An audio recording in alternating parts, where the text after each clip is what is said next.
So, continuing a talk on the parallels between narcissistic behavior and political behavior and how they're really one and the same. I'm going to give some more examples of statements that are given by folks who are trying to help those that have been victimized by narcissistic abuse and are pointing out key behaviors and agendas that arise as a set pattern, basically, in these toxic personalities. And again, I'm going to be pointing out how this is really no different at all from political behavior. Also, as far as the toxicity goes, that parallel exists beyond like a psychological toxicity, because the system, the political establishment, and all of the institutions of the system, to put it simply, not only carry out psychological warfare, but they literally make the world and our bodies more toxic. And not only that, but they keep us ignorant, or they try to keep us ignorant of that toxicity and how we can actually detox, physically from all of the physical toxins that we're bombarded with. I'll actually just start with that because it's really important. So the level of toxicity on Earth has increased exponentially. Like the amount of toxic chemicals that humans are exposed to, the amount of radiation, EMFs, electromagnetic frequencies, EMF pollution, is just, like off the chart. Like if you were to look at a literal chart, you would see like an exponential curve. It's just been going through the roof, so to speak. And this, of course, has increased the amount of illness, misdiagnose the true cause, right? And then on top of that, what they prescribe often just makes it worse. So some people have called this the sick care system, right? So you're sick because of toxins and radiation, and then what do they offer you as the so-called solution? More toxins and radiation, right? And these might have these short-term seeming benefits, but then the person oftentimes just gets much worse after that. Or you can have perfectly healthy children and adults who are given these so-called preventative pharmaceuticals, to keep them safe from an illness, and then they actually get injured from these so-called preventative medicines, or even worse, many people have died. And what's really sick and twisted is that even talking about this has now been censored, right? So if you even just say, hey, people are being injured by pharmaceuticals, that's just immediately labeled medical misinformation, as if nobody has been injured, right? Like as if nobody has actually even died from complications caused by these pharmaceutical cocktails, right?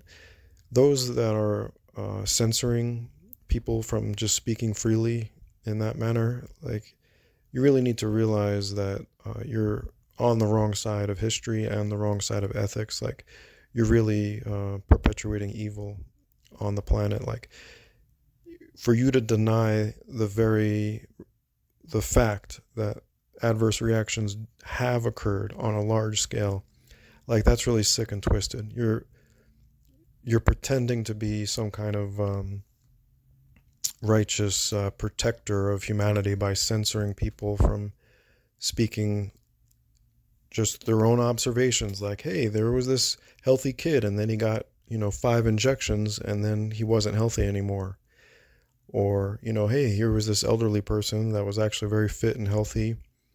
They got these injections, and now they're, soon after they had some odd complications and they're dead now, right? Like, this has been happening, so if you're going to call that medical misinformation, you should be ashamed of yourself. So, a couple of big examples of how the so-called healthcare system, because there's really no care in it, that's why I'm saying healthcare, so-called, is two main major causes of illness, especially I know here in the West, in the United States, are heavy metal toxicity and parasites. But if you go to any of these institutional doctors, if you go to most of them, and you say, I'm concerned about parasites, you're probably going to get raised eyebrows from your doctor. It's not even on their radar. It's not something they ever even suggest.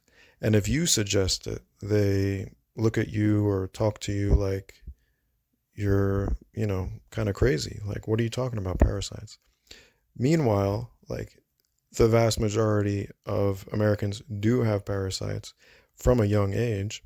They're actually extremely common, and it's actually a very serious health issue, that causes all kinds of symptoms that are not, the symptoms are, treated with usually pharmaceuticals.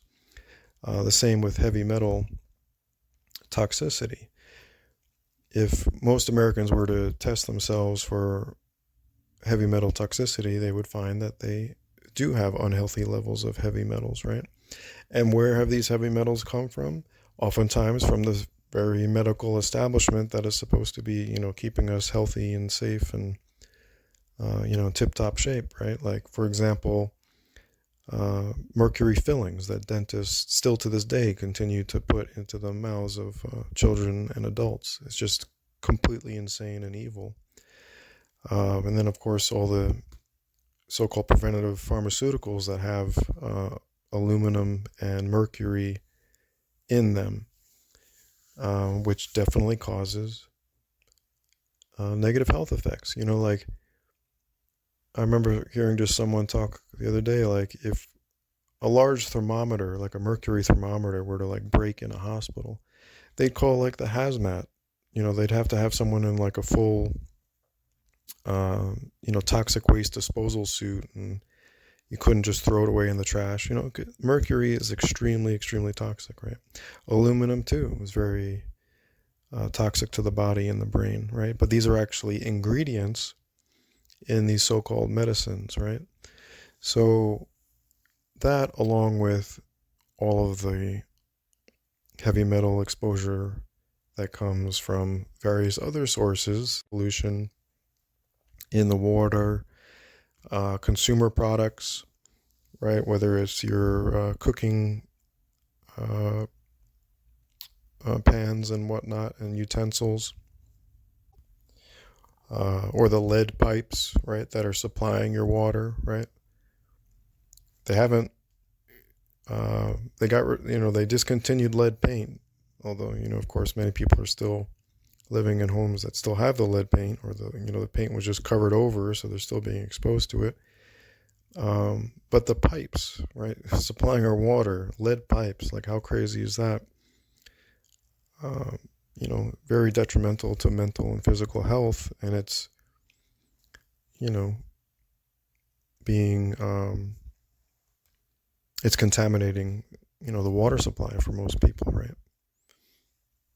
So where is the, common sense healthcare and protection, right? We're being bombarded by all these toxins, and then the radiation right on top of that. Like, they just downplay the radiation dangers of Wi-Fi and cell phones and all of the additional, irradiating technology that exists, that some of which we don't even know about, right? Because we have, military and other commercial devices and, technologies and programs and so on going on that are exposing us to additional radiation beyond what we're just aware of, which would be like our cell phone or Wi-Fi router. Another example is the smart meters, right? So analog electric meters on homes have been replaced by these Wi-Fi smart meters, they're called, but they actually give off a lot of radiation, and oftentimes they're, just on the other side of the wall of someone's bedroom. So people are being exposed to massive amounts of radiation that way. And all of this compounds, it's just like with all the pesticides in the food supply, and then the chemicals that are actually put in as ingredients as well, like artificial colors and so on, and the genetically modified ingredients. So we got, toxins put in the food as an ingredient, and then they put toxins on top of it, oftentimes as well, as a pesticide or herbicide or insecticide, And then we have, with GMOs, the glyphosate, which has been well studied to be very toxic, right? But it's a money maker, right? So it's approved.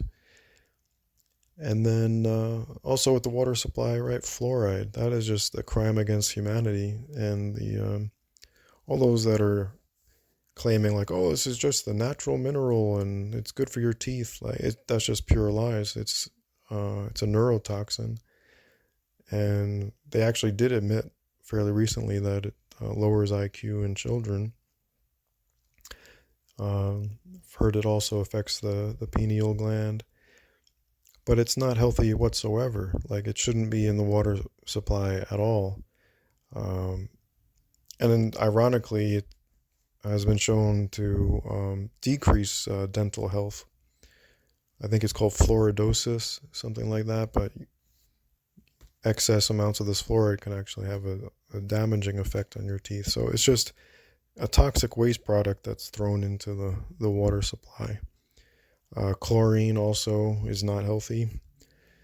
And, as if there's no non-toxic way to clean water, right? Like, a good naturopath or, nutritionist will recommend, you purchase a reverse osmosis filter. Why isn't the government reverse osmosis, using that for the whole population, right? If that's how you can actually get out, these toxins, along with all the pharmaceuticals, right, and the birth control hormones and so on, and parasites that are in the water, right? If we have technology like reverse osmosis and also like UV light, using that, right? No, instead they give us lead pipes, and they give us fluoride and chlorine, right? So the parallel to, a toxic person or a toxic relationship, is just magnified when these folks are given political power. The toxicity of the relationship becomes even that more toxic. Like, they can move beyond the psychological toxicity to physical toxicity, because they then get their hands on control of all of these, societal utilities and so on. And just returning to the disgusting and evil promoters of these pharmaceuticals, they are in complete contrast to, say, a naturopath who will give you some straightforward information like, it's good to take vitamin C with iron, because that makes it more absorbable, and they're both very important to health, right? Or they'll say like it's good to take vitamin D with K2, right? Because that helps again with the like absorption. And they'll say vitamin D is extremely important. Magnesium is a very common deficiency, but it's crucial for all of these various functions of the body, along with potassium. And they'll also recommend, doing a detox to try and get the parasites out, get the heavy metals out. So they're giving you like actual, practical, good health information, right? But these are marginalized, right? They're not given much support, right? Because they're not really part of the establishment, which is basically evil, right? So one of the ways in which that just becomes apparent is that they actually want you to believe that taking these pharmaceuticals with ingredients that are highly questionable and not even fully disclosed, right? You can't even really get a clear list of ingredients. You're just told to trust whatever cocktail they've come up with, right? It's like, oh yeah, it might have aluminum and aborted fetal cells and all this other stuff, mRNA, spike protein, on and on, all this like bizarre list of ingredients, right? And that's supposed to be more trustworthy than a nutritionist saying, you should eat whole plant foods, get all your vitamins and minerals, get sunlight, exercise, right? The medical establishment is supposed to be considered like more of an authority, like these are the real experts that we should be listening to. And then on top of that, when there are clear negative effects to these cocktails that they're putting together and just pushing on people and saying, oh, just trust us, we're the experts, never mind what these ingredients are, or, what the long-term effects are. Oh, and never mind that we haven't actually had any long-term study on the effects, because we're releasing this at warp speed, or isn't that what he said? The so-called champion of freedom, on the other side of the spectrum, supposedly delivering these cocktails at warp speed to help the nation, right? Yeah, it's actually dangerous to release drugs that haven't been tested for long-term safety. I'm no expert, but pretty sure that's pretty standard to want to make sure it's safe before releasing it to hundreds of millions of people. So speaking of parasites, one of the comments that I wrote down by I guess you could call them like a life coach, in dealing with toxic personalities. They said that narcissists or toxic personalities are parasites that can't survive on their own. Parasites that can't survive on their own. Well, guess who also fits that description? Politicians, right? They literally can't survive without tax cattle, right? If people aren't supporting their system and their livelihood, right, and their agenda and occupation, they couldn't exist, right? They depend on taxation. They depend on a supply, right? Narcissistic supply. Another comment I wrote down here about narcissists is that they never want to talk about what they did. However, they will happily exaggerate how you reacted, right? So countless examples of this where, they'll exaggerate the activities. Well, what comes to my mind immediately, just because, it's somewhat recent and well-known example is the, January 6th so-called insurrection, right? So there's a demonstration basically they make it out to be like this like full-on revolution, insurrection, even though they basically just let them walk in the door and wasn't exactly any real violence going on to any extent. And of course, many of the people that were in that crowd were actually government agents, agent provocateurs, no doubt, actors. So, it's just another parallel here. They don't want to talk about what they did, like maybe steal the election. Oh, is that misinformation to even suggest that such a thing happened? This talk will probably be taken down just even for suggesting the possibility that, the election didn't happen in a just way. You can't even question it, right? You can't even question the injections. You can't even question, uh, election integrity, even if you can point to a whole lot of evidence that things weren't on the up and up.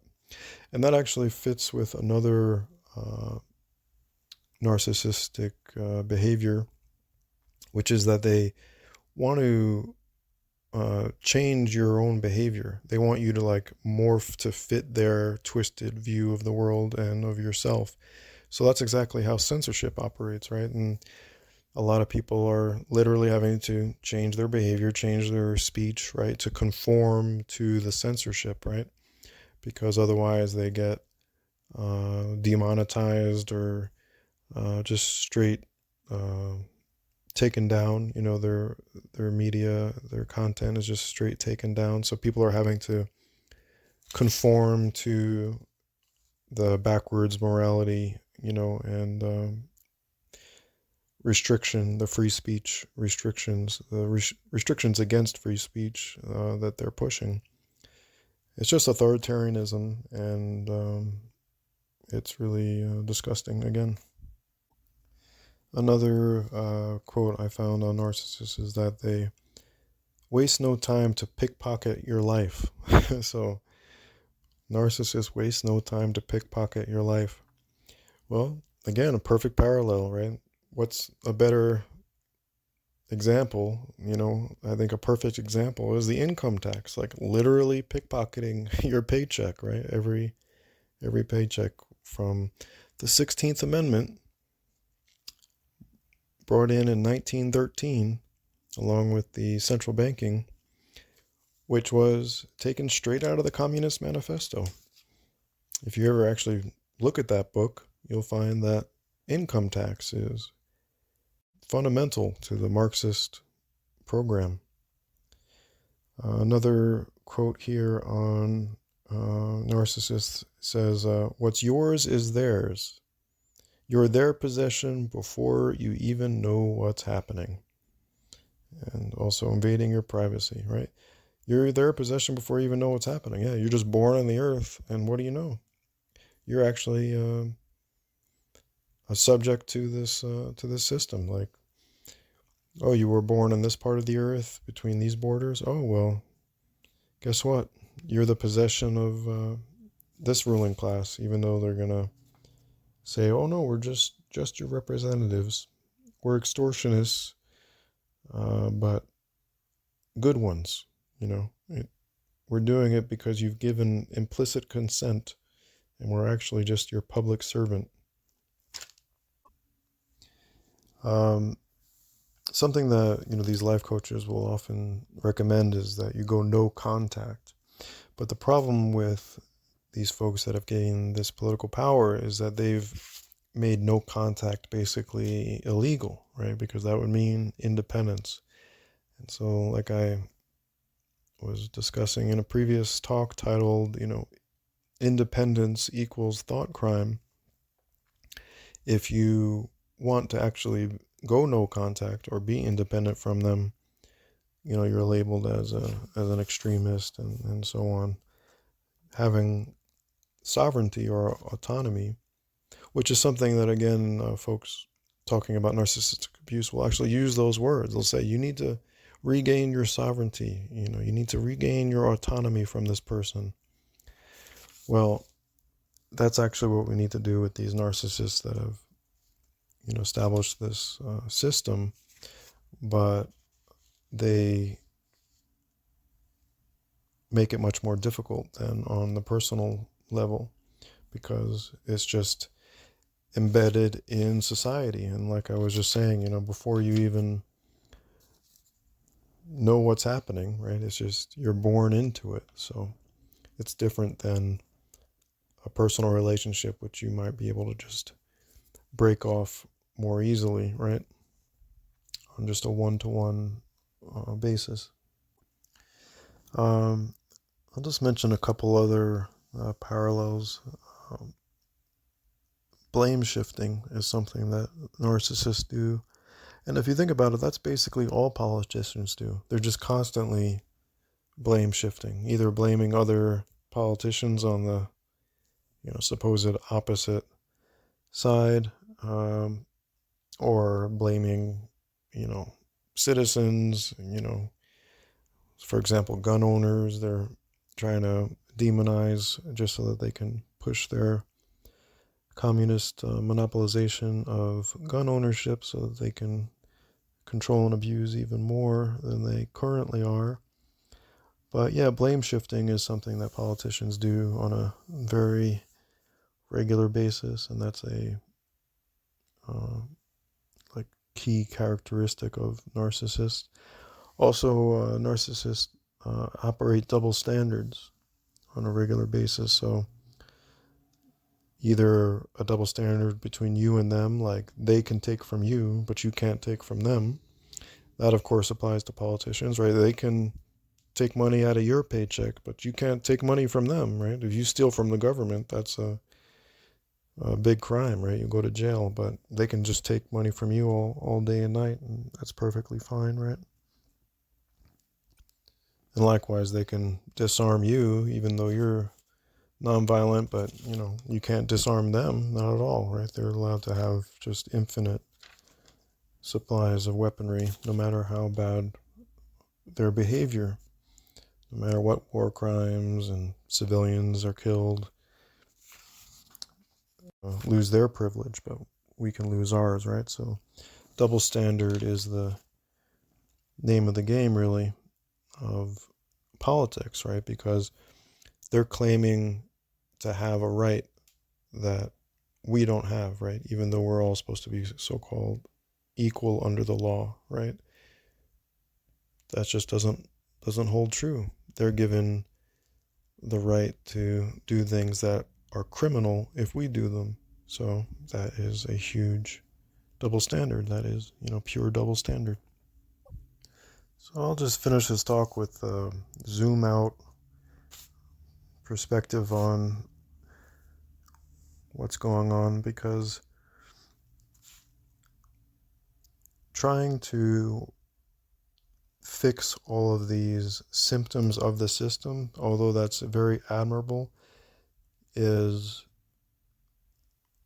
not going to be completely successful. It's not actually going to end the toxicity. So like naturopathic doctors, for example, that are trying to help people, decrease their radiation exposure, decrease their heavy metal exposure, increase their nutrition.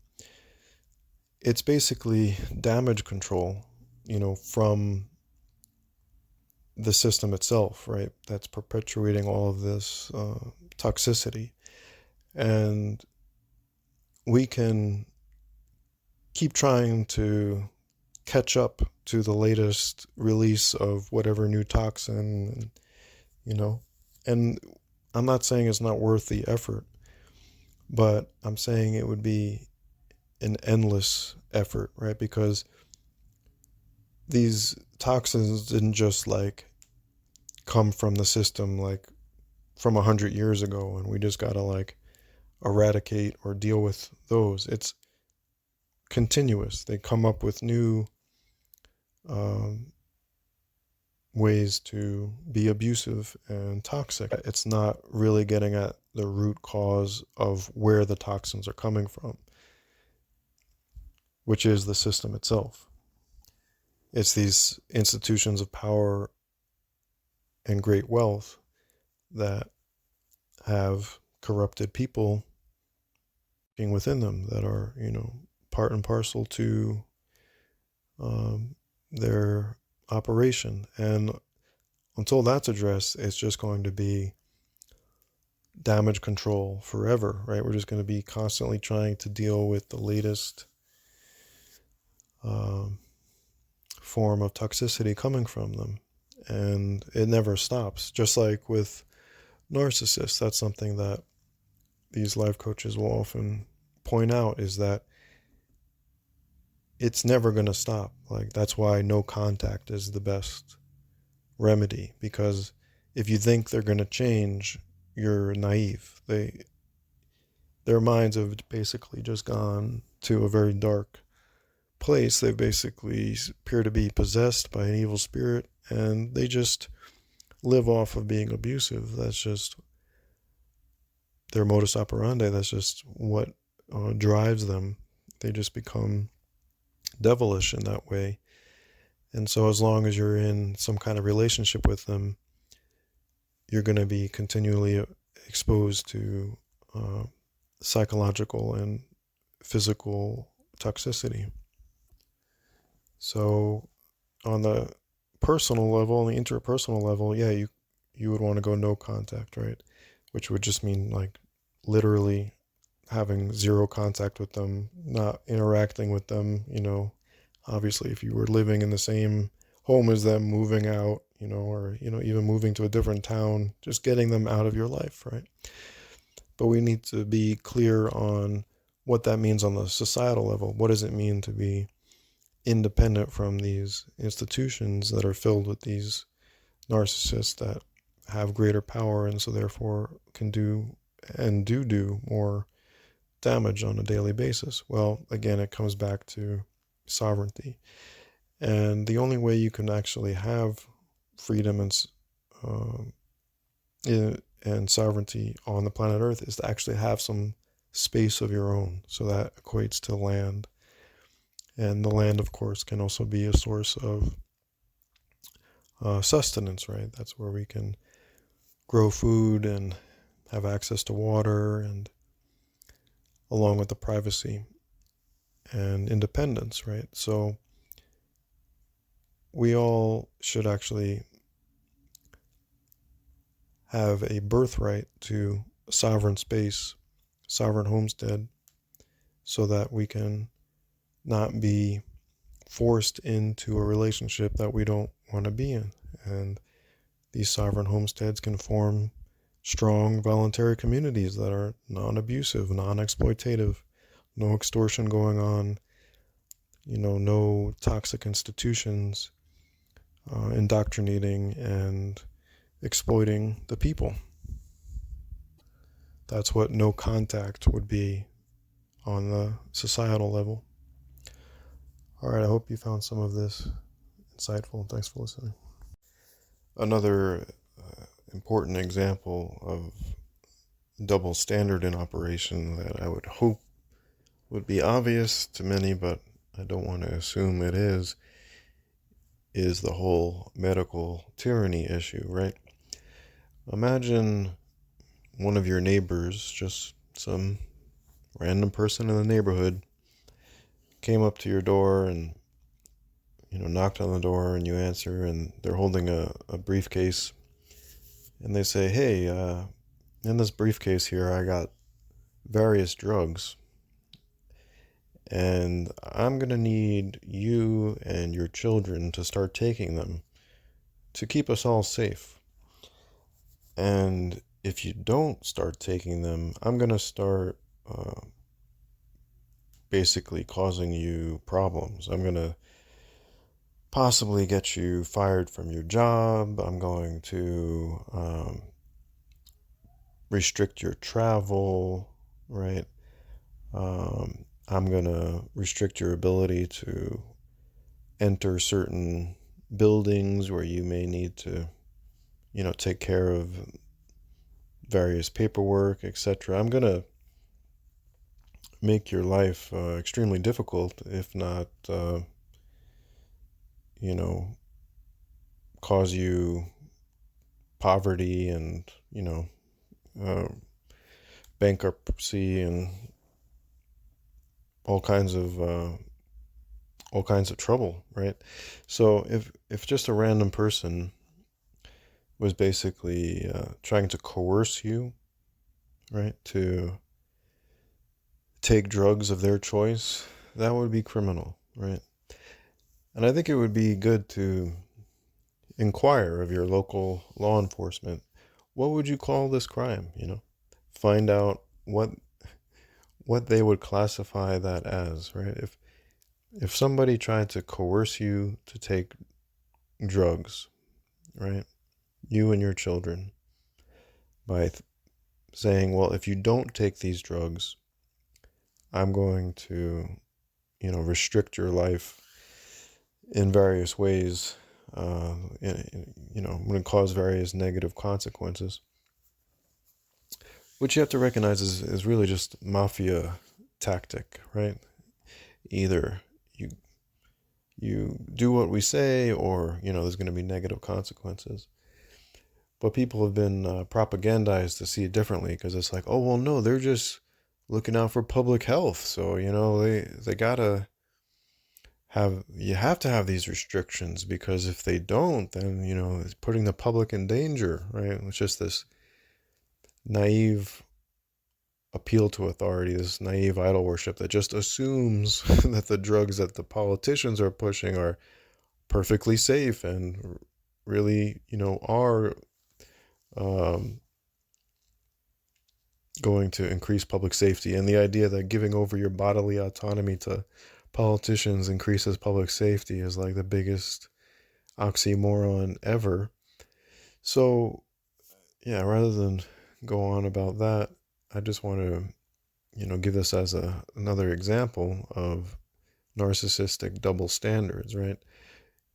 You can't do this to your neighbor, right? You can't pick your favorite drug and say, this is what you got to take in order to keep going to your job. This is what you got to take to continue to fly on planes, right? You can't do that. I can't do that. But they can, right? That's a double standard, right? They have this supposed right to carry out this abuse of control, right? It would be considered abuse of control if a so-called ordinary person did it. And so this just goes to show, like, the idea of it's government of the people, of them, the people, for the people, by the people. That's just, they don't believe that, right? Because they're doing things that would definitely be criminal if you did them. So you're not the same people, right? You're not on the same level, obviously. It's not just of the people.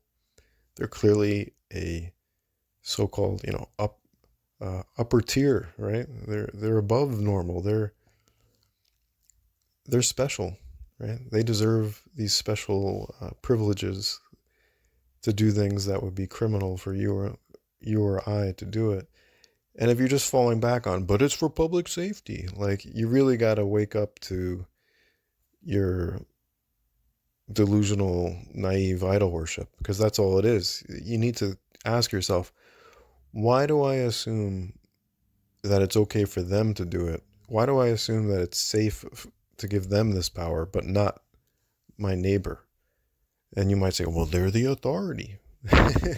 So that's just pure, it's a logical fallacy called appeal to authority. Just whoever is the supposed authority. It's the same with these so-called medical misinformation claims. It's like, what is that based on? Well, they say,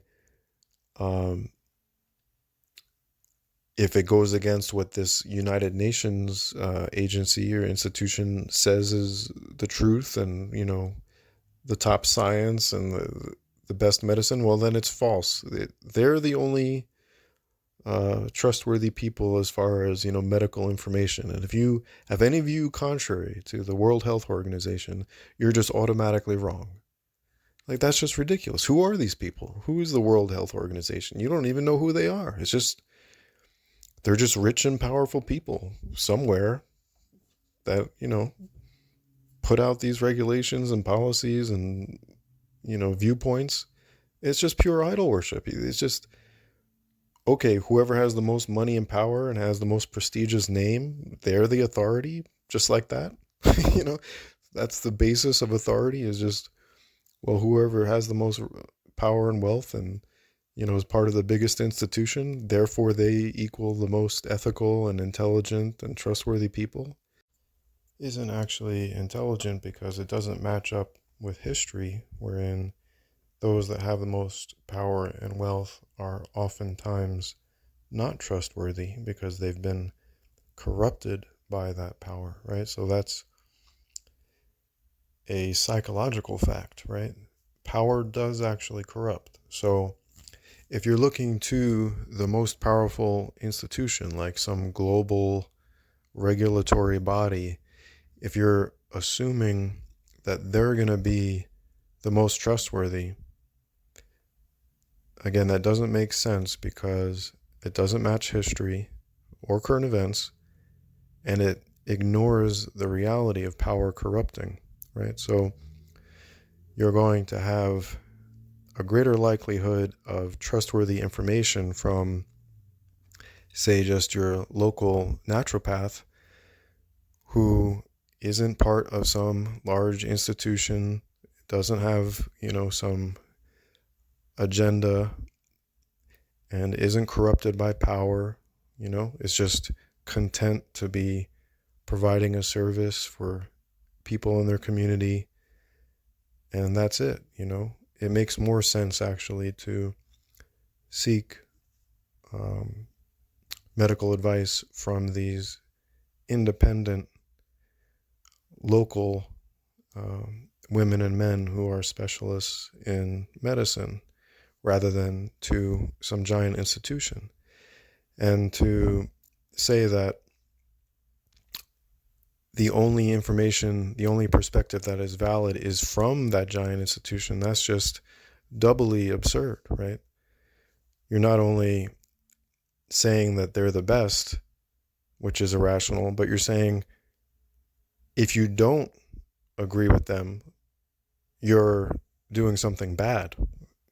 You're pushing, so-called medical misinformation. You're dangerous even, right?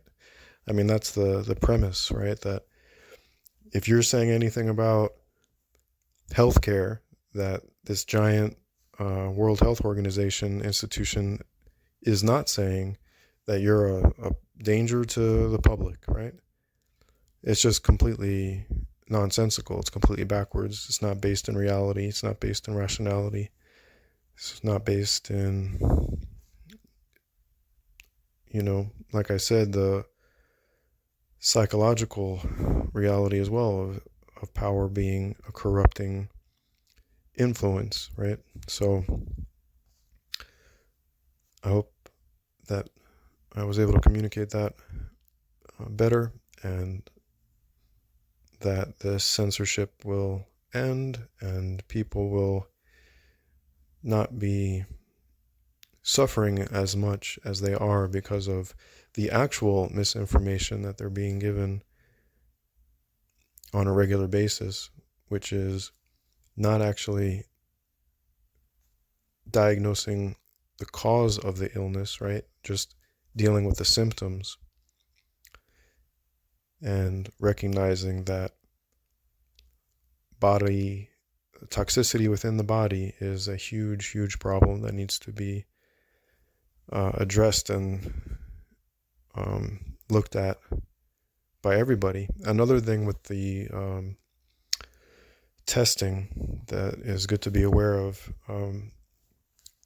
is that the tests aren't always accurate. So, you could go to one doctor who isn't very well versed in, say, heavy metal toxicity testing, like your average mainstream doctor, for example. Same with parasites. If you ask them, they're probably, it's not their. So I've heard a lot of times folks have asked their regular doctor for testing on heavy metals, and they said they did some kind of test and it said that they didn't have any heavy metal toxicity. Or they've actually been, what it could have been is that they say, oh, the levels are okay, because they keep increasing the acceptable levels. It's like in tap water, what used to be unacceptable levels of whatever contaminant, is now acceptable. Apparently, the EPA has been increasing the allowable quantities of various toxins, probably just because if they don't, right, then it needs to be addressed. So it's just easier to say, well, you know what, actually, you can you can all handle a bit more of this toxin, and that way we don't have to address the fact that it's a public health hazard, right? So you want to make sure, first of all, that the test is accurate. It's the right test. It'd be good to do multiple tests. And then you also want to check whatever the numbers are that they are delivering to you in the test that they're telling you are safe. If they tell you, oh, that so many parts per million that you have is actually safe, I would get a second opinion on that. See if everyone agrees that that much of whatever the toxin is, lead or mercury or aluminum or what have you, make sure that there's a pretty broad consensus that it's actually a safe amount and it's not just the latest government statement on the so-called acceptable limit. All right, thanks for listening.